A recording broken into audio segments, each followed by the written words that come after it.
What's up mga kadamunggol? Wala tayong ibang pag-uusapan dito ay tungkol lamang sa egg incubator. Ano ba ang mga teknik at mga kaalaman sa paggamit ng incubator? Tara, pag-usapan natin yan. Pero bago yan, intro muna.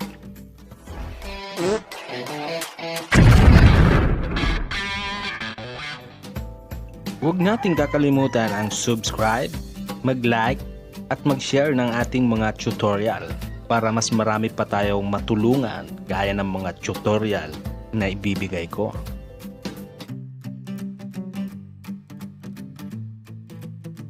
So, good evening guys. Yan na naman si Rico sa may bibigay ng konting kaalaman. So, ito guys yung mga bagong hatch sa ating incubator. Yan, nakikita nyo yan. Ang dami sisiw. So, mayroon lang kong ibibigay na konting tips sa lahat ng mga nanonood dyan na mga baguhan, lalo na sa paggamit ng incubator. So kung makikita nyo, ito po yung hatcher ko. Yan, hatcher ko po yan. Ito naman po yung aking setter. So magkaiba po yan, magkaiba po ang init nyan guys. Itong aking setter ay nasa 37.7. Ang init niya ay nagre-range lang ng 37.2. Yan. At 37.8. Ito po yung setter. Dapat ganyan po ang ating init sa ating mga setter. So, kung makikita nyo guys, yan yung setter ko yan. Mga papisain pa po yan. Mga ilang araw pa lang po yan. So, kita nyo guys, ito po yung humidity niya. Tama po yan humidity niya. Ang tamang humidity guys nasa 55 to 65 po ang tamang humidity ng ating mga incubator, lalo na ito sa mga setter guys. Dapat ganun po ang tubig natin sa humidity. Apat na faktor para sa ating mga incubator. Number 1 ang init, temperature. Yan, temperature.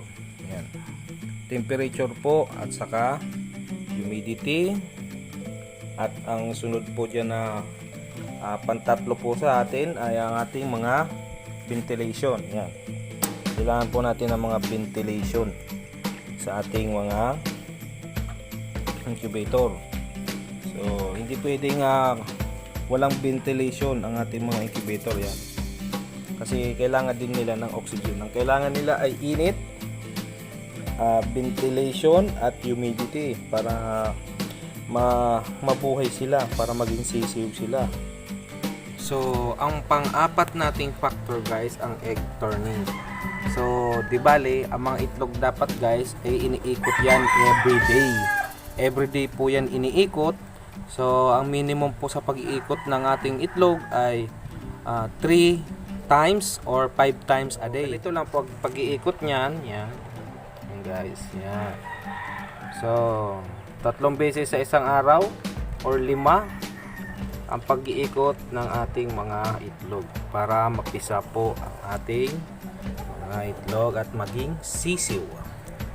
So dito naman guys, ito naman yung aking hatchery. So, dito ko pinapapisa guys yung mga itlog na day 19 to 21. So kung makikita nyo, medyo mababa siya kasi kung makikita nyo dyan sa loob ng incubator, wala nang itlog. So pisa na kasi silang lahat. Hindi ko na masyadong pinapainitan pa kasi bukas sila kukunin nung nagkisalang dito sa akin. So binabahan ko yung init niya para hindi naman puro mataas ang init ng ating mga sisiw. So kung yung tamang init po sa ating mga hatcher, dapat po 37.0. Yan, 37.0 na lang po siya. Bababaan po natin, kumbaga papatasin po natin yung humidity. So ito na po yung yan, 36.5 at saka 37.0. Yan po yung tamang temperature para mapisa po natin ng maayos ang ating mga itlog sa day 19 to 21. Yun po yung setup ng temperature para sa hatcher. So kung makikita nyo, ito yung mga tubig na ginamit ko dyan guys. Yan, may foam siya. Bakit ko ginagamitan ng foam? Kasi itong foam guys, isa madali siya magpa-evaporate. Kasi mag-absorb siya dito. So matatama din sa init sa loob, hindi mas mabilis po siyang ma-absorb. So mas mataas po ang possibility na tumaas ang humidity niya. So nilabas ko to guys kasi tapos na nga siyang ma-hatch.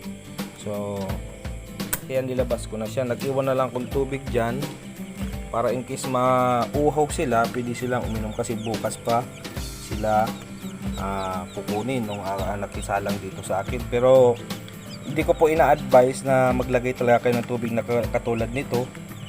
So nilagay ko lang to guys kasi nakikita ko medyo ano na sila, masisigla. Naglagay ako ng tubig kasi inumin nila. Pero kung bagong pisa pa lang po ang inyong itlog, wag po kayong maglalagay ng ganitong tubig. Lalo na yung papisa pa lang na itlog. Yung tendency po kasing umakyat dito, yung mahulog dito yung itlog, di malulunod po siya, mamamatay siya. Pero kung ganito na po ang mga sisiyo nyo, yan, mababagsik na po siya o kaya malulusog na. Yan, sa day 1 pa lang siya, malalakas na, nakatayo na. Pwede po kayo maglagay ng ganito para in case na mauhaw sila, pwede silang uminom. Kasi ito ginagawa ko lang itong method na to kapag kung natatagalan ko kunin yung yung nakisalang dito sa akin. Siyempre mauuhaw na po yung ating mga sisiyo sa ating incubator.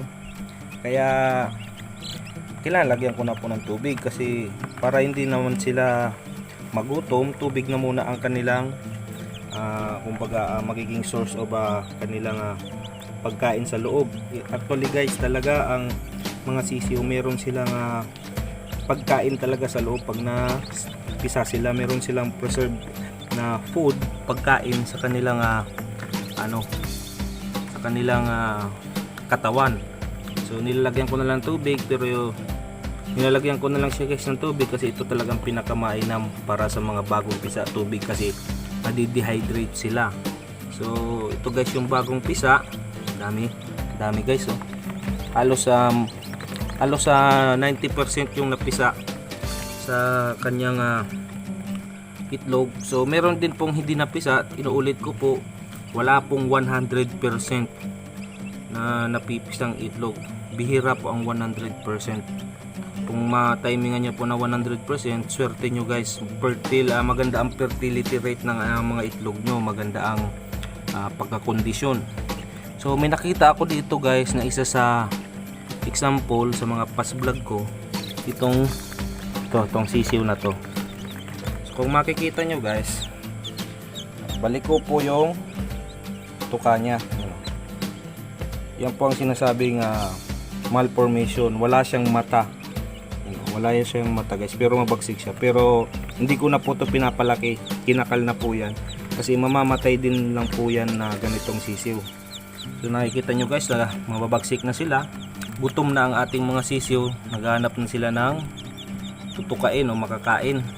So dito naman po guys sa hatcher ko, makikita nyo may ventilation din siya, may fan, may init, may humidity. So pero mababa po yung temperature nya. So yun po yung pinaka tips para mapapisa natin ng maayos ang ating mga sisiw. Mababa dapat ang temperature sa ating hatcher. 3 days before, bago siya ma-hatch, dapat mababa na po yung temperature nya. So dito naman guys, ulitin ko, 37.2 to 37.8 o kaya 38.0, okay pa po yun, mapipisa po yun. Basta po dito po sa setter from day 1 to day 18. So may technique pa po guys. Yung iba po kasi na nagkisasalang po ng mga incubator, sabi nila day 18 nililipat na nila yung itlog sa hatcher. Hindi po, mali po yun. Ang tama pong paglilipat ng itlog sa ating mga hatcher ay day 19. Kumbaga 2 beses po tayo magkakanling. Na 18, check po natin kung alin po dun yung mga nag-continue o may similya pa na pwede na siyang mapisa. Sa day 19, kinabukasan po, kailangan po ulit natin siyang ikandling, saka po natin sila ililipat sa hatcher. So, kasi meron pong dalawang klase ang pagpapapisa. Meron pong first batch at meron din pong second batch ang hatching. So, yung mga first batch sila yung mauunang mapipisa at merong second batch na mga mahuhuli. So, kaya ang na-advise ko po, sa day 19 po kayo maglalagay ng itlog sa hatcher. Huwag po yung day 18. So, yun po yung tips ko para makapisa kayo ng maayos. So isa pa dito guys, na porque dapat may incubator tayo, na porque may incubator na tayo, hahayaan na lang natin, hindi na natin siya babantayan. Kailangan po rin po natin siyang bantayan kasi i-check po natin yung init, i-check din po natin yung humidity. Kasi hindi po porque may incubator na tayo, salang lang tayo ng salang. Kailangan po rin natin ng basic method, o kaya asikasuhin pa rin natin ang ating mga incubator para mapapisa po natin. Nasa operator po yun, hindi po yun dahil lang sa incubator. Kapag nakita nyo sobrang taas na, babawasan nyo. Kung sobrang taas naman ng humidity, kailangan nyo mag-adjust ng humidity. So yun guys, yun lang maibibigay kong tips ngayon. Sana may nakuha kayong konting knowledge sa paggagamit ng incubator, lalo na sa during hatching day at ating pagsasalang. So medyo nagbablurred ang aking phone. So thank you so much guys, and shout out na lang sa mga nanonood dyan. Thank you so much.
Yep.